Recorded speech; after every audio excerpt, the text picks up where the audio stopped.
It's supposed to be hard. If it wasn't hard, everyone would do it. The hard is what makes it great.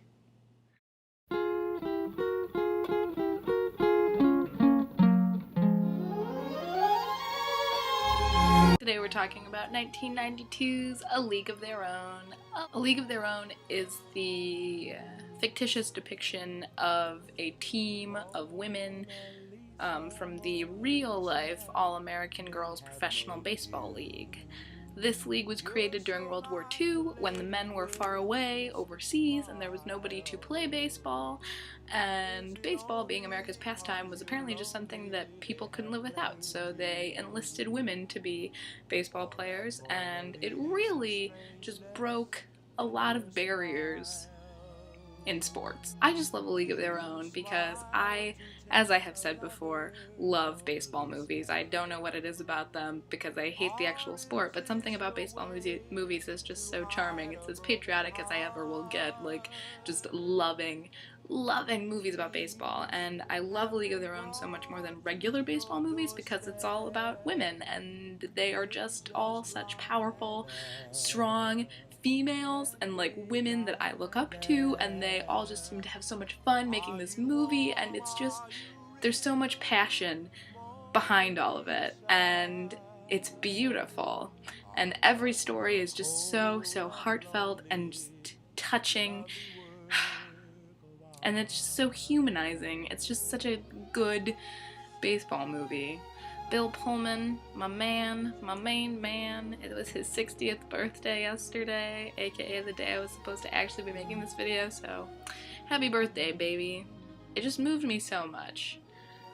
Like, even still, at the very end, when they all get to go to the Baseball Hall of Fame and see themselves alongside all the men, and like, that was the thing that actually happened to the women who were part of the All-American Girls Professional Baseball League, and they, you know, I can't even imagine what that must feel like, to just know that you are immortalized forever in sports because you were the first to do this, and to be a part of something so huge is just, I want to say it's an honor, but I don't actually know. I mean, I can't even begin to think how any of them would feel. I just have so much respect for the women who actually did that, and who did it in those skimpy costumes, and just like, you know, made a fool of themselves and had nobody take them seriously when they were actually like just doing something that they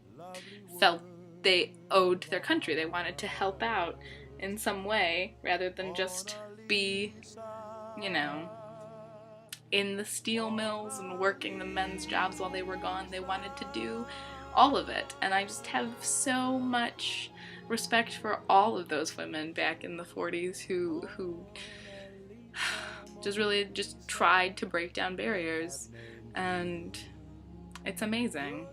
I can only hope that someday I have that sort of impact on an entire culture, but it's just a simple dream. It's a film by women, for women, and even so, it is still just appealing to everyone. Like, this movie is such an all-American classic film. Like, everybody loves it if they've seen it, and if they haven't seen it, they know it, because everybody knows that there's no crying in baseball. What I also love about this movie is that the men just really grow to love and respect the women, and, you know, just see that they want to be so much more than the housewives that they have been raised to be.